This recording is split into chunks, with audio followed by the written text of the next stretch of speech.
Right. So today I felt like oh my god. Oh my god. That was horrible. That was horrible. Okay.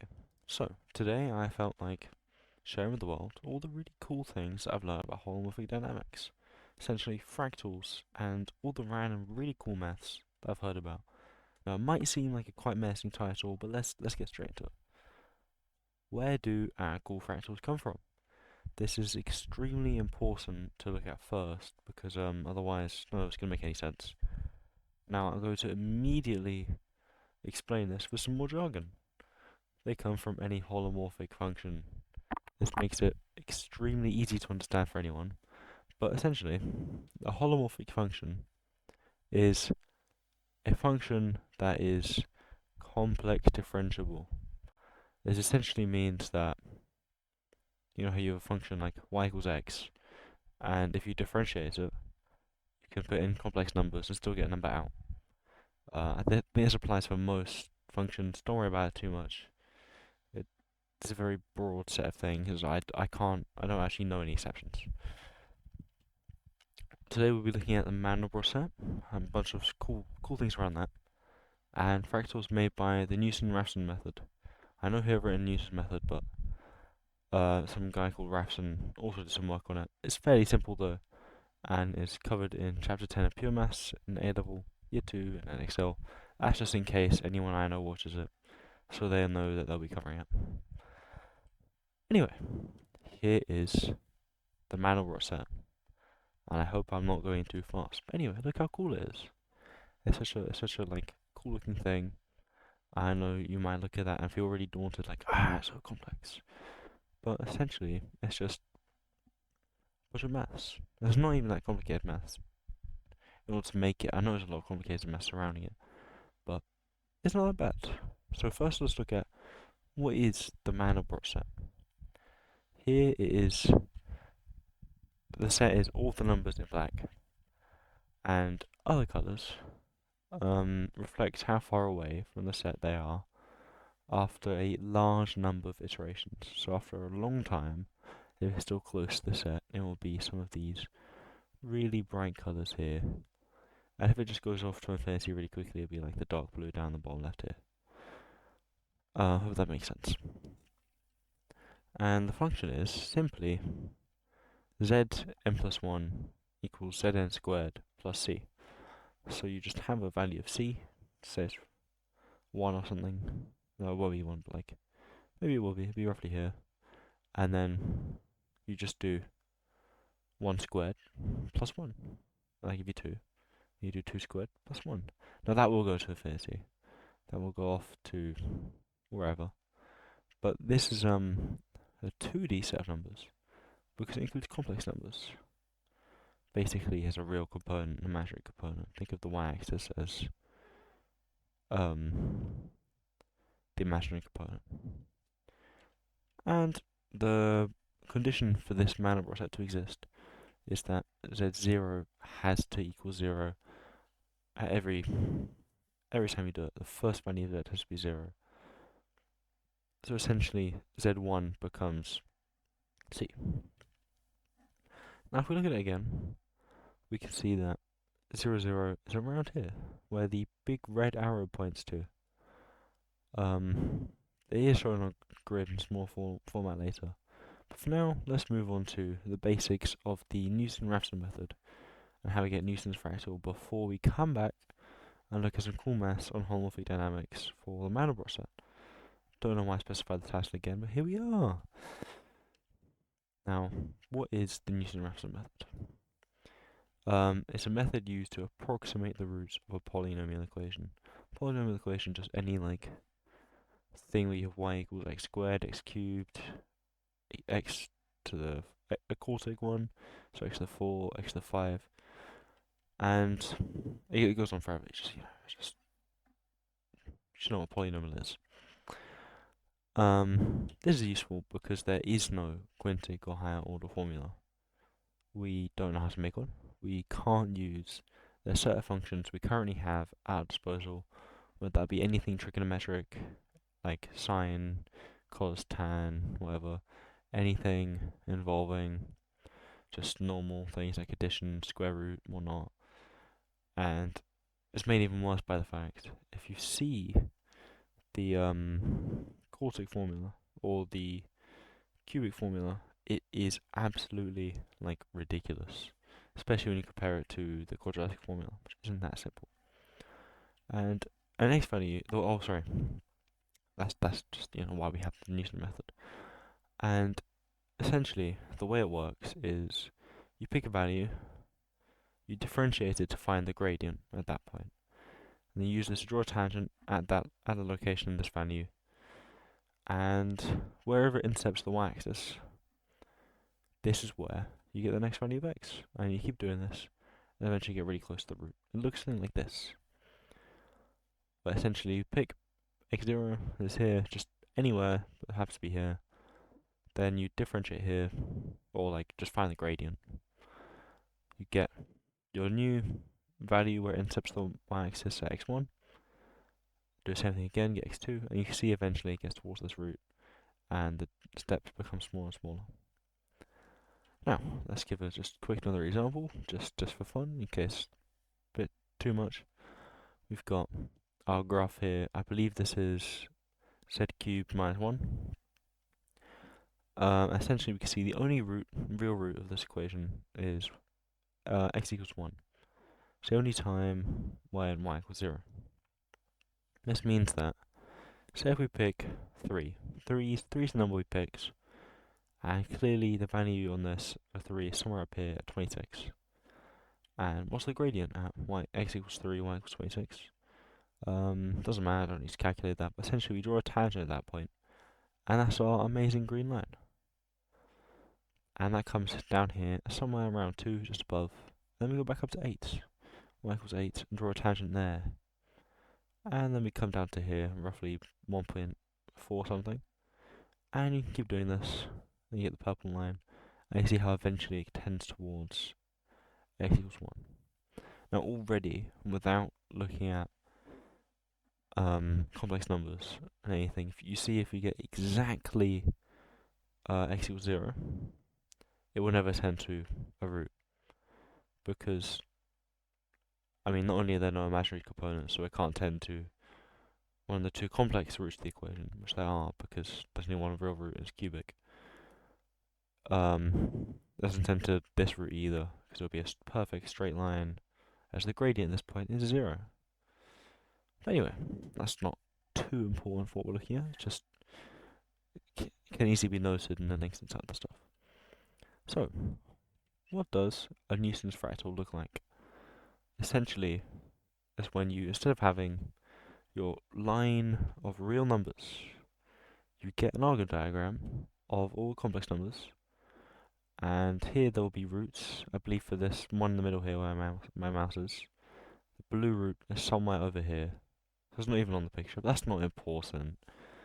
And essentially the colours show which root they go to. Look at the bottom right one here, any red bit, after using the Newton method, by differentiating that point, getting the tangent, dividing when it's 0, and then that's the new point, will eventually reach the red root over here. And these two cool fractals on the top left, you can zoom in and out of them endlessly, and they were used making this link here. I will share the slides to this, and you can find this yourself. It's quite fancy. I believe it was Java. I might be completely wrong. It was a little while ago I did this, but one of the things I looked at was written in Java. And just for fun, I thought it looked cool. Here's another Newton fractal with an Argand diagram, but instead here we have 7 roots instead of a reasonable amount of roots. Like here we have 2 here, it's not fractal, it's only 2, 3, 3, and 4. Instead of having something reasonable like that, why not have 7? It looks cool. Now quickly, we need to add in the properties of fixed points and what causes us to have fixed points. Now, I don't yet know what causes them to exist. I have included links on stuff to research that I'm going to look back at, but the main reason I didn't end up looking at all this stuff is I was told, oh, go look at Montel's theorem. And the only video I found on YouTube was someone who could barely speak English. No offense to him, he's a like doctor or professor or something, and he clearly knows his stuff. But it didn't help when it was like year 2 degree maths or something with premiums or something. But there is some simpler things that I've linked to that I have not bothered to look at yet, which is not important. I've looked at all this stuff that took ages to make. So, back from the tangent that I'm sure annoyed and lost me in loads of retention. Fixed points are points which do not tend towards a root, but exhibit a stable cycle instead. So, properties based on derivative values or values you give me a differentiator, they include when the derivative is less than 1. The attractive cycle and nearby numbers are pulled in.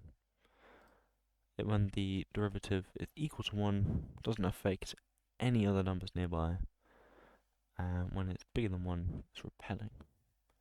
So essentially, it's like you have a point on your graph, but then use the Newton method, or just any graph, and like when you use the function, the gradient that this like point follows. I mean, if you differentiate this point on the graph, and then you get these numbers, but it also never reach like a root.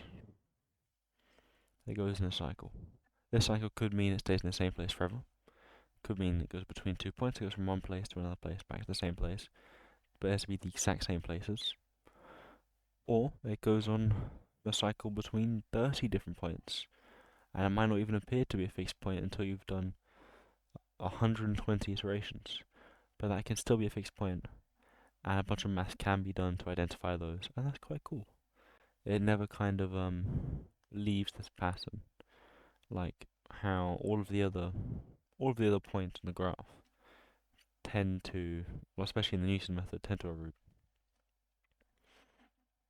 Now looking at for 2 sets and Julia sets. So first, in order for this to work, and all the functions we look at, so this doesn't matter too much, but they all fit this. But in order for you to have for 2 sets and Julia sets, a function must satisfy where it's rational. So you have numbers 1 equals 1 over 1, because it's just, you can express it as a rational fraction. And that's why, for example, pi is not a rational number. You can't express it as a fraction. Same with e. But here it's just the same thing. You just need to have the function needs to be rational, even if you just put it all over 1, that's fine. Now, for a for 2 set, the function should create a finite number of open sets, left invariant by f set. So this means that you can look at the amount of sets you have, and it won't be infinite. And if you apply the function on this set, it stays in this set, so it doesn't enter a different set. So if you remember the Newton fractals we saw before, every point in like a colour for one root, say red for example, it will always stay in a red area until it reaches the red root. It will never go off to a different set, never go into an area and then come back and then go to the same root anyway. Now, an open set includes a number less than a certain distance away from a certain point. I believe this was the Wikipedia definition thing I was trying to search up. I also googled a bunch of other places, but it just means that it has to have some kind of boundary, sort of, maybe, I don't know. That's not that important, that last point. Focus more on the fact that it's dense, and we have a bunch of sets where the numbers stay inside them. Dense will make sense at the moment, but it just means that a point eventually falls into a predictable pattern.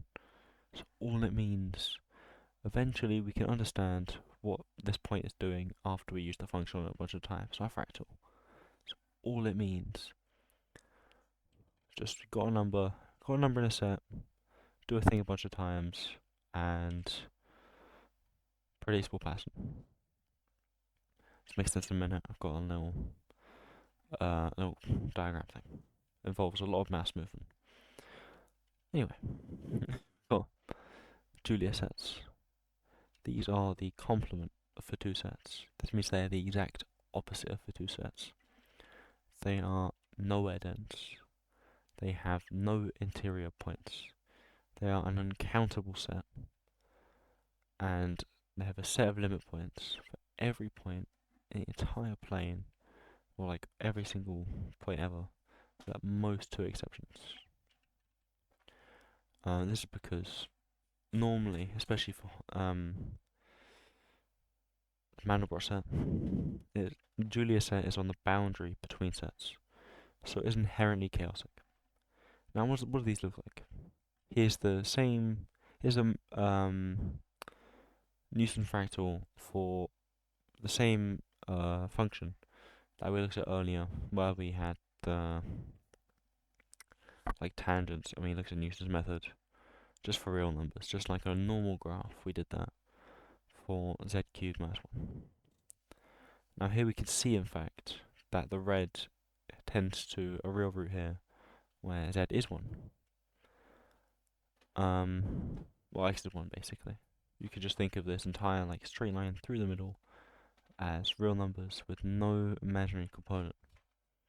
And it all turns to the same place, which all makes sense, and that fits with everything you can see using Newton's method on real numbers.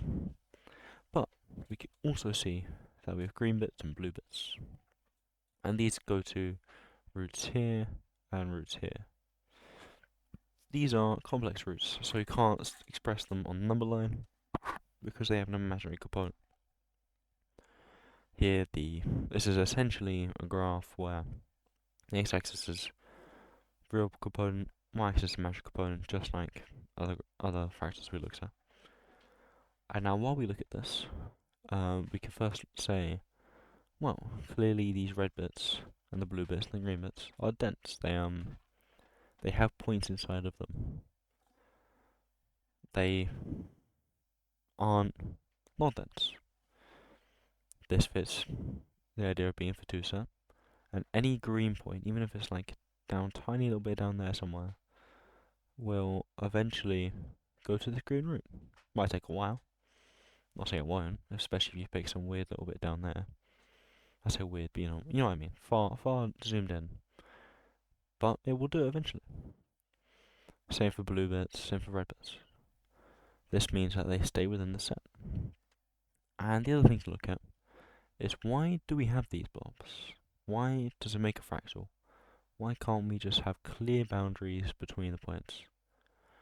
And that's simply because every boundary point must have all three roots on it. Or all the roots even. Which means that you can only have straight lines using Newton's method if you have two roots. Because otherwise you get this, where literally you have to zoom in for an infinite amount of time to find any point that is actually a boundary. Now, why don't we look at the boundaries? If you pretend these are actually the boundaries and infinitely zoomed in, and it works, right? It looks cool. Look, I even made the function backwards. Essentially, these boundary points, although not countable actual points that we can look at because every boundary has to have all three roots in it, these boundary points is the Julia set.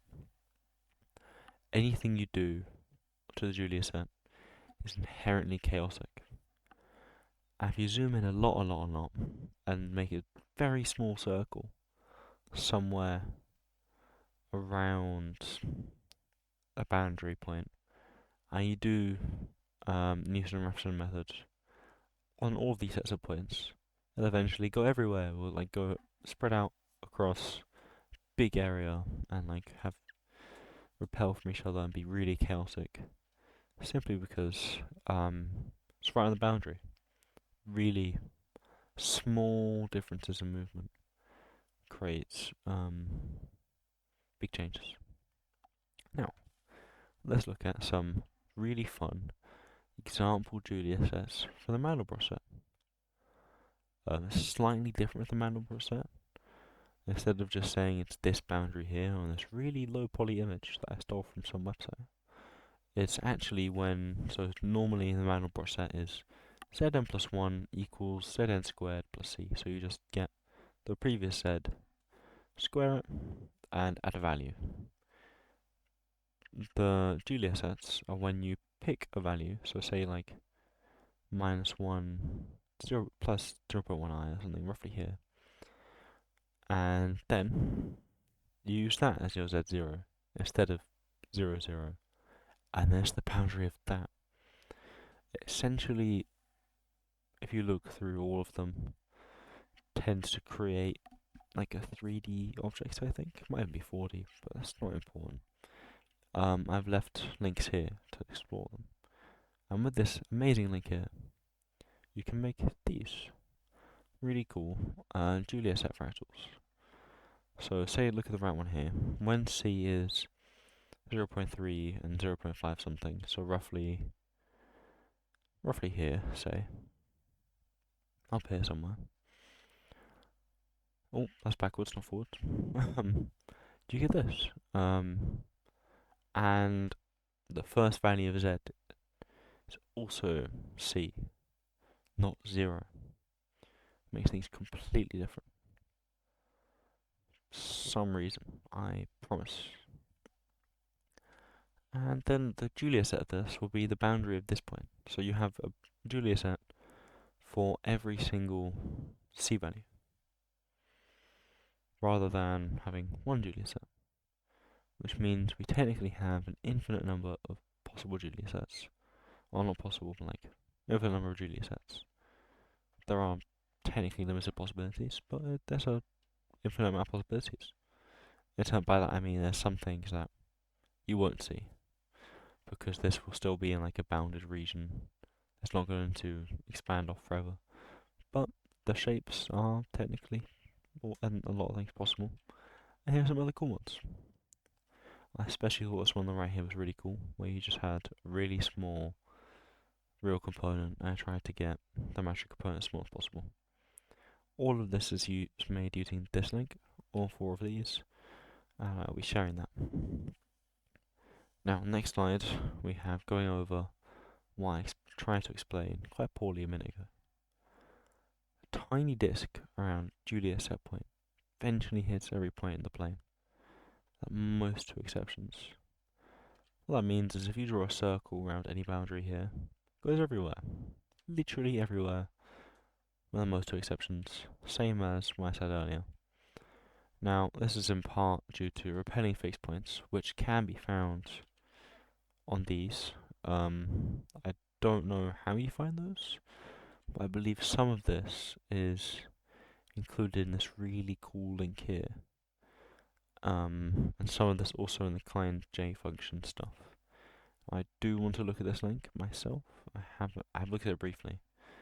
It looks quite chaotic and looks like it'll take me a lot of time to go through. So I'll get around to that eventually. Currently I have too much stuff going on. And I already made this, so that's good enough. This will be a while, by the way. And there's a bunch more university level maths around this topic, including this. There's so much other stuff, but it's all like really cool and complicated and takes ages to understand sometimes. But that's fine. It's fun. And that's just put that in here because I figured there'd be a lot of questions about why does the Julia set do this? Because I kind of tried looking at a bunch, but it's not over. We still got more stuff to talk about. Fixed points. Actually looking at fixed points, an example of them.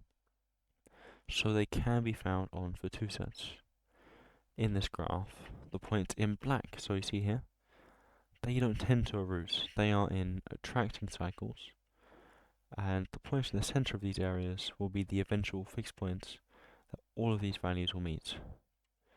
And essentially that means very tiny center bit there. I believe it cycles between there and this black bit here. backwards and forwards and backwards and forwards, backwards and forwards. And if you say backwards and forwards a few more times, then might say some more. But essentially it does that forever, and it never goes to one of these three roots, ever. There's also a few others you see. And one other really cool, interesting piece of maths I saw is if you take the mean average between the red root, purple root, and the blue root, or like the whatever roots you have, if there is a fixed point, so if one exists, or like a cycle of some kind, it will be at the mean of those. Don't know why. But I found that quite cool. Found that out. Anyway, thank you for, I guess, watching. And please comment random questions that I probably can't answer, but I would like to. I'd like to try. Here's the really cool set of images I used, apart from the ones I made up myself. There's not many. Nah, not many. Only like 2, right? And here's all the research material I used. I heavily recommend looking at these 2 YouTube links. They go to 3 Blue 1 Brown. I wish I put in a photo of his logo. It's really cool, and I spent so much time rewatching his videos on these 2 anyway. And I've since found out there's another cool one I need to see. They're like half an hour each. They didn't take up much of my time compared to the rest of this, but it's really good. Anyway, thank you for listening. I hope that you watch it this far, or at least that someone has. And yeah.